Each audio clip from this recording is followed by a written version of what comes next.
प्रधानमंत्री ने राजस्थान में सड़क परियोजनाओं की सौगात देते हुए कहा, बजट में आधारभूत संरचना के लिए की गई 10 लाख करोड़ की व्यवस्था 2014 की तुलना में 5 गुना अधिक। रामगढ़ विधानसभा उपचुनाव के मद्देनजर राजनीतिक और प्रशासनिक सरगर्मियां तेज। विभिन्न दलों ने शुरू किया जनसंपर्क अभियान।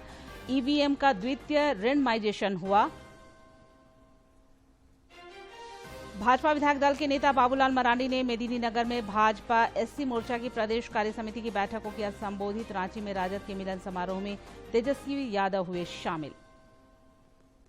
खेलो इंडिया यूथ गेम्स में पदक विजेता झारखंड महिला हॉकी टीम का रांची लौटने पर हुआ शानदार स्वागत। बोकारो की स्नेहा कुमारी ने राष्ट्रीय अंतर जिला एथलेटिक्स मीट में जीता रजत पदक।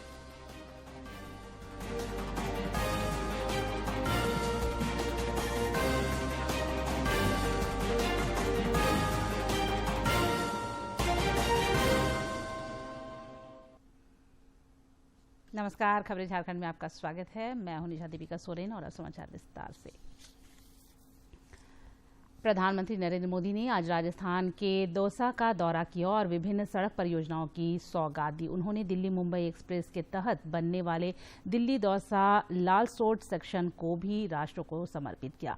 अपने संबोधन में उन्होंने कहा कि आधारभूत संरचना पर केंद्र सरकार बड़ा निवेश कर रही है। इस बार के बजट में 10 लाख करोड़ की व्यवस्था की गई है, जो साल 2014 की तुलना में 5 गुना अधिक है। प्रधानमंत्री ने कहा कि आधारभूत संरचना के विकास से हर कोई लाभान्वित होता है।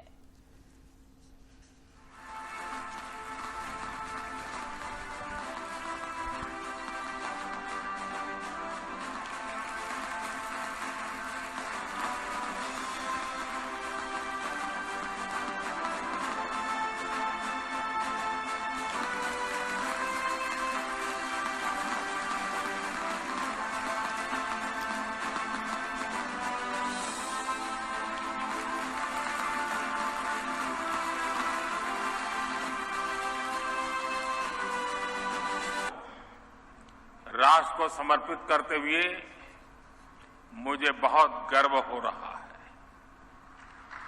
ये देश के सबसे बड़े और सबसे आधुनिक एक्सप्रेस वे में से एक है। ये विकसित होते भारत की एक और भव्य तस्वीर है। मैं दौसा वासियों को, सभी देशवासियों को बहुत बहुत बधाई देता हूं। भाई और बहनों, जब ऐसी आधुनिक सड़कें बनती हैं, आधुनिक railway station, railway track, metro, airport बनते हैं, तो देश की प्रगति को गति मिलती है। प्रधानमंत्री ने दौसा में सड़क परियोजना से संबंधित प्रदर्शनी का भी अवलोकन किया। इस मौके पर कई गणमान्य लोग उपस्थित थे। किया इस प्रदर्शनी का, जहां पर ये दर्शाया गया है कि किस तरह से जो देश में सड़कों का जाल है, जो एक्सप्रेस वे है, जो आधारभूत संरचना को मजबूत करने का काम है, वो तेजी से चल रहा है। राजस्थान में आज उन्होंने 18,100 करोड़ से अधिक की 4 राष्ट्रीय राजमार्ग परियोजनाओं को देश को समर्पित किया है। प्रधानमंत्री ने ये भी कहा कि ये गर्व का विषय है। ये देश में एक जिस तरह से भव्य भविष्य की संरचना की जा रही है, ये उसका विषय है। श्री मोदी ने दौसा में एक जनसभा को भी संबोधित किया और विकास को गति देने का संकल्प दोहराया। उन्होंने कहा कि भारत ने विकसित बनने का संकल्प लिया है, जिसके लिए तेज विकास बहुत जरूरी है। पिछले 9 वर्षों में मूलभूत सुविधा के विकास के लिए देश में कई काम हुए हैं। देश के यशस्वी प्रधानमंत्री आदरणीय श्री नरेंद्र मोदी जी पधार चुके हैं। एक बार जोरदार उनका खड़े होकर तालियां बजाकर स्वागत करेंगे। जोरदार तालियों की गड़गड़ाहट से प्रधानमंत्री जी का स्वागत हो। जोरदार स्वागत हो। बालाजी की धरती पर प्रधानमंत्री जी का जोरदार स्वागत। ये ट्रेलर है, फिल्म अभी बाकी है। ये विशाल जनसागर, मैं राजस्थान के इस प्यार के लिए, राजस्थान के इस आशीर्वाद के लिए सर झुका करके राजस्थान को प्रणाम करता हूं। भाइयों और बहनों, राजस्थान की ये धरती शूरवीरों की धरती है। यहां का बच्चा बच्चा मां भारती की रक्षा के लिए, मां भारती की समृद्धि के लिए समर्पित है। राष्ट्रपति द्रौपदी मुर्मू ने आज लखनऊ में ग्लोबल इन्वेस्टर्स समिट के समापन सत्र को संबोधित किया। इस दौरान उन्होंने कहा कि विकास और पर्यावरण के बीच संतुलन बनाए रखने के लिए उत्तर प्रदेश सरकार द्वारा अनेक प्रयास किए जा रहे हैं, जो सराहनीय हैं। खाद्यान्नों के कुल उत्पादन में उत्तर प्रदेश भारत में पहले स्थान पर है। गन्ना और आलू के उत्पादन में भी उत्तर प्रदेश का देश भर में प्रथम स्थान निभाए हैं। आम और मटर के उत्पादन में भी उत्तर प्रदेश का योगदान सबसे अधिक है। इसी प्रकार दूध के उत्पादन में भी उत्तर प्रदेश भारत में सबसे आगे है। कृषि उत्पादकों से समृद्ध होने के कारण राज्य में कृषि पर आधारित उद्यमों के लिए बहुत अधिक संभावनाएं हैं। झारखंड और बिहार समेत कई राज्यों के राज्यपाल बदले गए हैं। सीपी राधाकृष्णन झारखंड के राज्यपाल होंगे। रमेश बैस को महाराष्ट्र का राज्यपाल बनाया गया है। झारखंड के राज्यपाल थे। इसी साल जनवरी में सुप्रीम कोर्ट से रिटायर हुए जस्टिस अब्दुल नजीर को आंध्र प्रदेश का गवर्नर बनाया गया है। Retired brigadier doctor BD Mishra को लद्दाख का उपराज्यपाल बनाया गया है। इससे पहले वे अरुणाचल प्रदेश और मेघालय के राज्यपाल रहे हैं। गुलाबचंद कटारिया को असम और शिव प्रताप शुक्ला को हिमाचल प्रदेश का नया राज्यपाल नियुक्त किया गया है।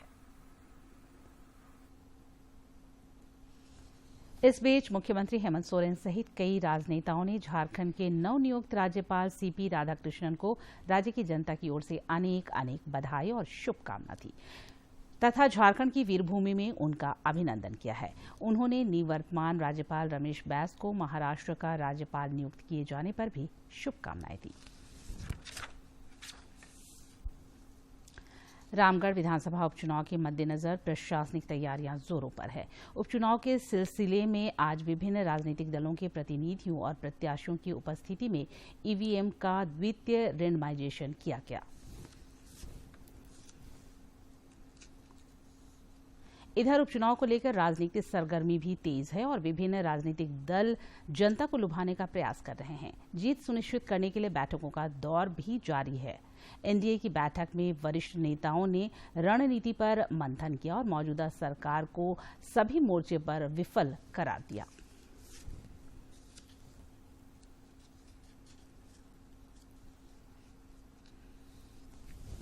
बना बनाया खीरे में मिलाया लोग तो है ही। गठबंधन ने आह्वान किया है, हेमंत हटाओ झारखंड बचाओ।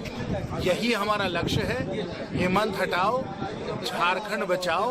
और इसका पहला ठोस कदम हम लोग रामगढ़ उपचुनाव के द्वारा कर लेंगे, जब हम लोग महागठबंधन को बहुत बड़े मार्जिन से हम लोग पराजित करेंगे। इधर पलामू जिला मुख्यालय मेदिनीनगर में भाजपा एससी मोर्चा की प्रदेश कार्य समिति की बैठक हुई, जिसमें भाजपा विधायक दल के नेता बाबूलाल मरांडी ने भी हिस्सा लिया। इस दौरान उन्होंने प्रदेश भर से आए मोर्चा के सदस्यों के साथ संवाद किया। श्री मरांडी ने जोर देकर कहा कि ऊर्जावान कार्यकर्ता पार्टी की मजबूत आधारशिला हैं।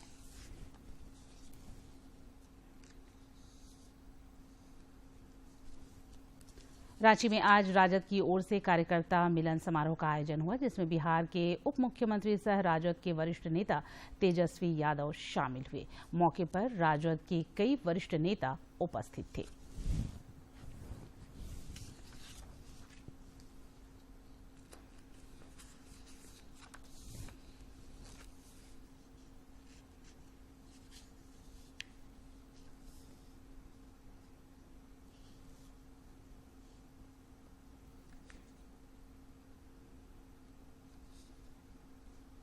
अलग अलग जगह कार्यक्रम बना करके हम लोग कार्यक्रम करेंगे और पार्टी को सींचने का काम करेंगे। जो सामाजिक न्याय, धर्मनिरपेक्षता, भेदभाव समाज में ना रहे, इसके लिए हम लोग अपनी विचारधारा को भी जनता के बीच ले जाएंगे। सम्मेलन होगा लगातार जब तक हम लोग जो माननीय तेजस्वी प्रसाद यादव जी जो भी लोकसभा और विधानसभा में उम्मीदवार देंगे उसको हम लोग ऐतिहासिक मतों से जिताने काम करेंगे। सभी लोग हाथ उठाइए पूरा। इधर भ्रष्टाचार के मुद्दे को लेकर आम आदमी पार्टी ने आज देश भर में प्रदर्शन किया। रांची में भी पार्टी कार्यकर्ताओं ने प्रदर्शन किया।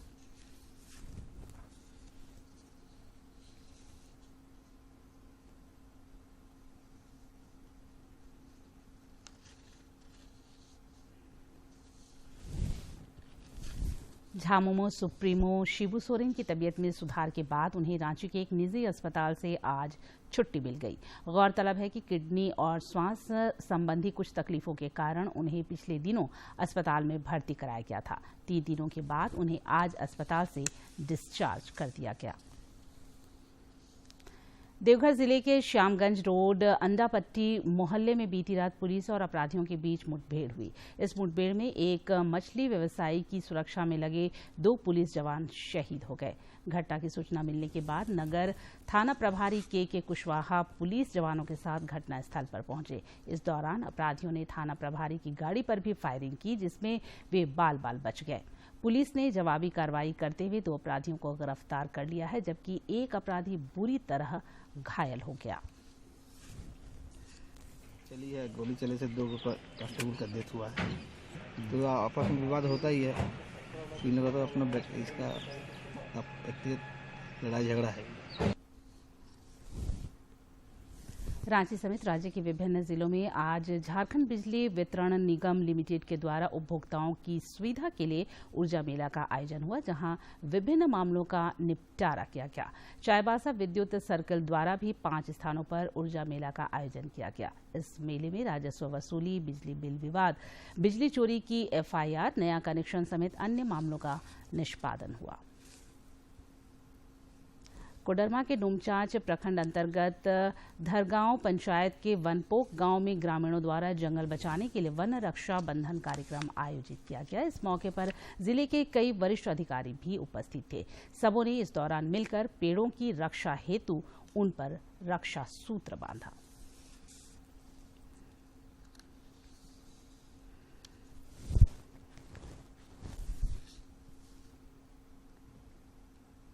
रांची के नामकुम थाना के पास भीषण आग लग गई, जिससे इलाके में काफी देर तक अफरा तफरी का माहौल रहा। आग की भयावहता इतनी व्यापक थी कि इसकी लपटें काफी दूर से नजर आ रही थी। सूचना के बाद आग बुझाने का काम शुरू हुआ।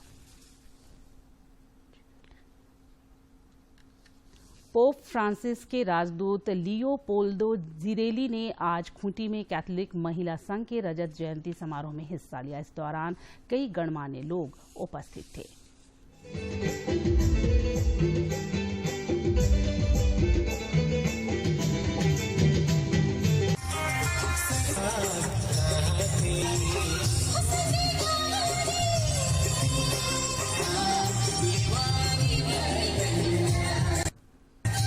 The first reading taken from the book of Leviticus explains the significance of a jubilee, a time dedicated in a special way to God.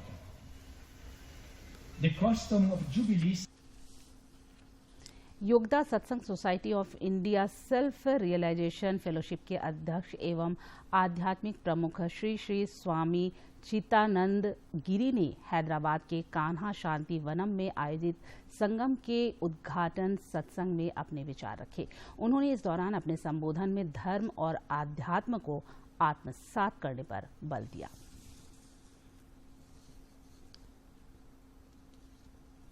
और अब कुछ खबर राज्य के विभिन्न जिलों से।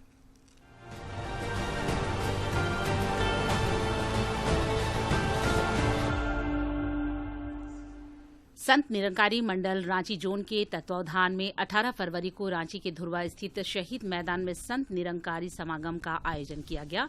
संत निरंकारी मिशन की सतगुरु माता सुदीक्षा जी महाराज के सानिध्य में समागम हुआ। चाईबासा के विधायक दीपक बिरुआ ने आज सदर अस्पताल में अधिष्ठापित 12 बेड क्षमता का मॉड्यूलर ओटी कक्ष एवं 10 बेड का आधुनिक तकनीक से लैस एसएनसीयू कक्ष का लोकार्पण किया। उन्होंने कहा कि यह नई व्यवस्था गंभीर मरीजों एवं नवजात शिशु के लिए लाभदायक रहेगा। केंद्रीय शिक्षा राज्य मंत्री अन्नपूर्णा देवी ने राज्यपाल रमेश बैस को महाराष्ट्र का राज्यपाल बनाए जाने पर बधाई दी है।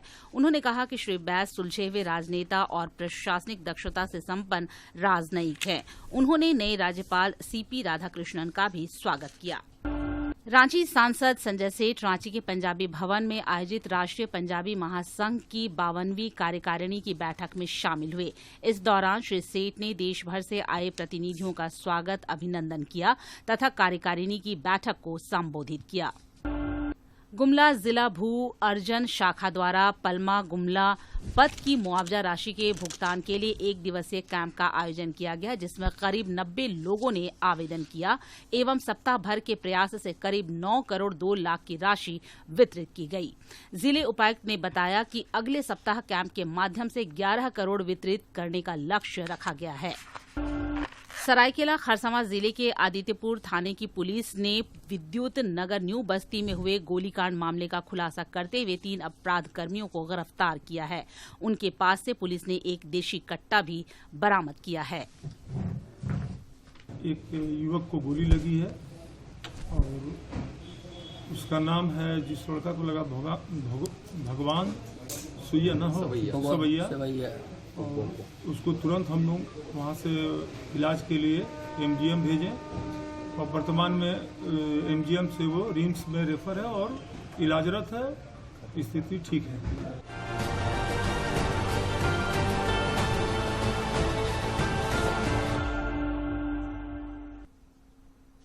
राज्य के अधिकांश जिलों में अभी भी न्यूनतम तापमान में उतार चढ़ाव का दौर जारी है। पिछले 24 घंटे के दौरान खूंटी में न्यूनतम तापमान 10.4 डिग्री सेल्सियस रिकॉर्ड किया गया। मौसम विज्ञान केंद्र रांची के वैज्ञानिकों ने बताया है कि अगले 3 दिनों तक न्यूनतम तापमान में 3 से 4 डिग्री सेल्सियस तक के गिरावट के आसार हैं। और अब एक नजर डालते हैं प्रमुख शहरों के आज के तापमान पर। राजधानी रांची का अधिकतम तापमान 28 और न्यूनतम 16.4 डिग्री सेल्सियस रिकॉर्ड किया गया। जमशेदपुर का अधिकतम तापमान 32.4 और न्यूनतम 15.7 तथा डाल्टनगंज का अधिकतम तापमान 31 और न्यूनतम तापमान 13.8 डिग्री सेल्सियस रिकॉर्ड किया गया।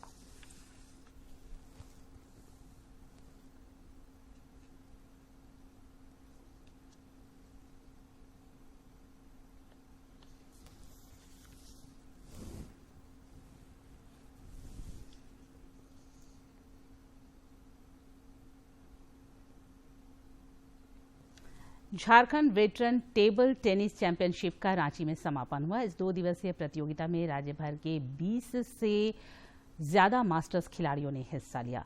बोकारो के नीरज कुमार ने रांची के अतनु चैटर्जी को 3-2 से हराकर स्वर्ण पदक जीता। अन्य आयु स्पर्धा में भी खिलाड़ियों के बीच जबरदस्त प्रतिस्पर्धा दिखी।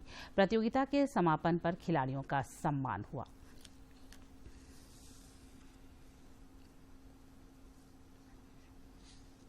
पांचवीं खेलो इंडिया यूथ गेम्स की हॉकी स्पर्धा में स्वर्ण पदक जीतने वाली झारखंड की महिला टीम का आज रांची पहुंचने पर जोरदार स्वागत किया गया। मध्य प्रदेश में आयोजित इस प्रतियोगिता में झारखंड ने फाइनल मैच में मेजबान मध्य प्रदेश को ट्राई ब्रेकर के सडन डेथ में 4-3 से पराजित कर खिताब अपने नाम किया था। इधर बोकारो की स्नेहा कुमारी ने राष्ट्रीय अंतर जिला एथलेटिक्स मीट में रजत पदक जीतकर राज्य और जिले का मान बढ़ाया है।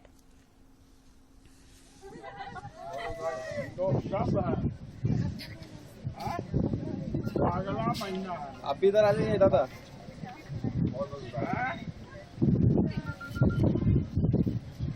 बहुत बधाई।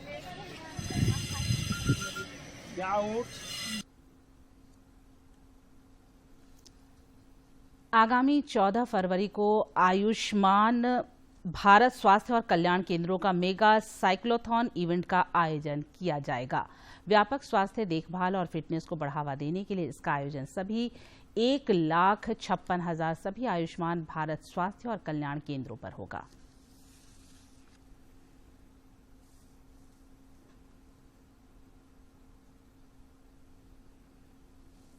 रांची के मोराबादी मैदान में आंचलिक खादी और PMEGP महोत्सव का उद्घाटन स्थानीय सांसद संजय सेठ ने किया। कार्यक्रम में विधायक CP सिंह, खादी और ग्रामोद्योग आयोग पूर्वी क्षेत्र के सदस्य मनोज कुमार सिंह के अलावा कई और गणमान्य लोग उपस्थित रहे।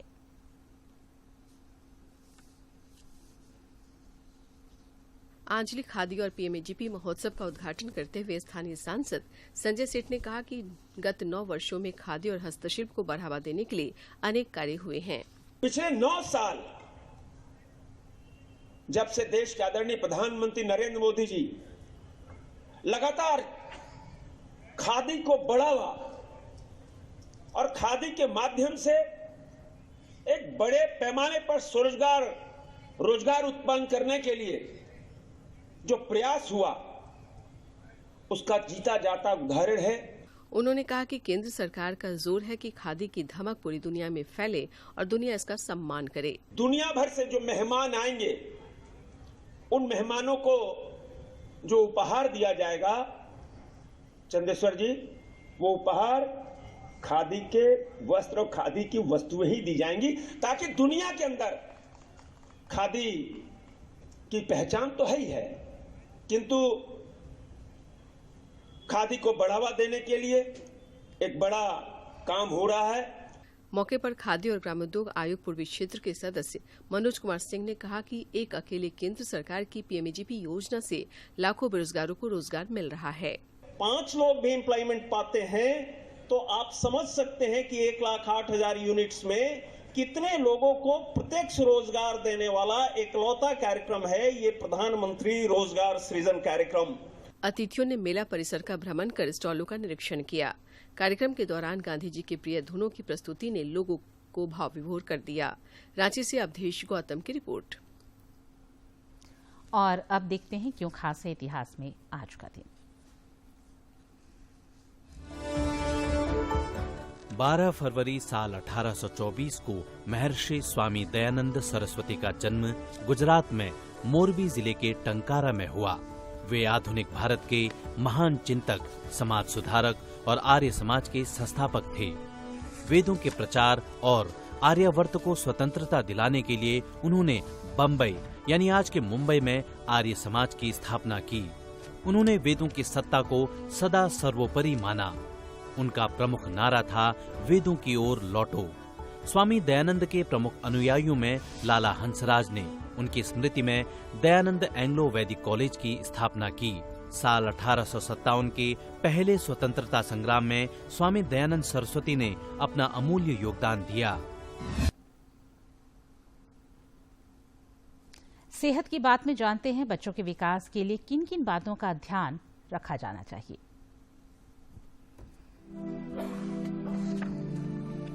लंबाई का न बढ़ना या कद कम रह जाना एक ऐसी समस्या है जिससे काफी बच्चे प्रभावित होते हैं।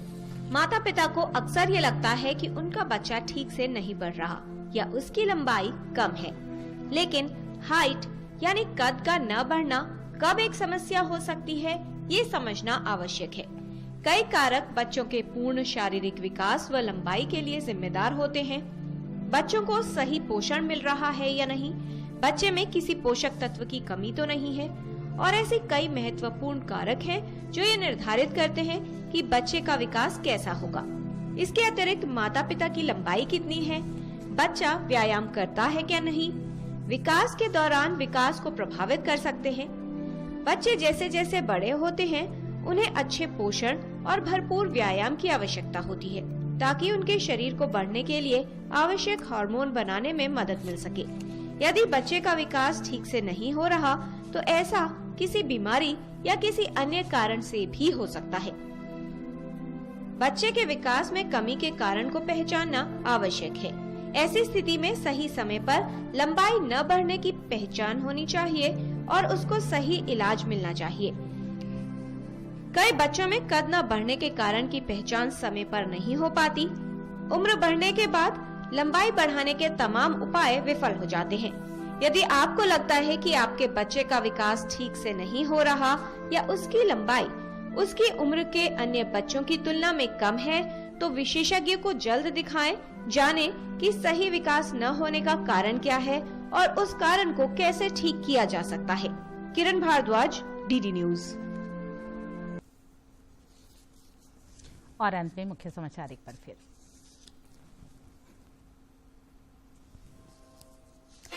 प्रधानमंत्री ने राजस्थान में सड़क परियोजनाओं की सौगात देते हुए कहा, बजट में आधारभूत संरचना के लिए की गई 10 लाख करोड़ की व्यवस्था 2014 की तुलना में 5 गुना अधिक। रामगढ़ विधानसभा उपचुनाव के मद्देनजर राजनीतिक और प्रशासनिक सरगर्मियां तेज। विभिन्न दलों ने शुरू किया जनसंपर्क अभियान। ईवीएम का द्वितीय रेंडमाइजेशन हुआ। भाजपा विधायक दल के नेता बाबूलाल मरांडी ने मेदिनीनगर में भाजपा एससी मोर्चा की प्रदेश कार्य समिति की बैठक को किया संबोधित। रांची में राजद के मिलन समारोह में तेजस्वी यादव हुए शामिल।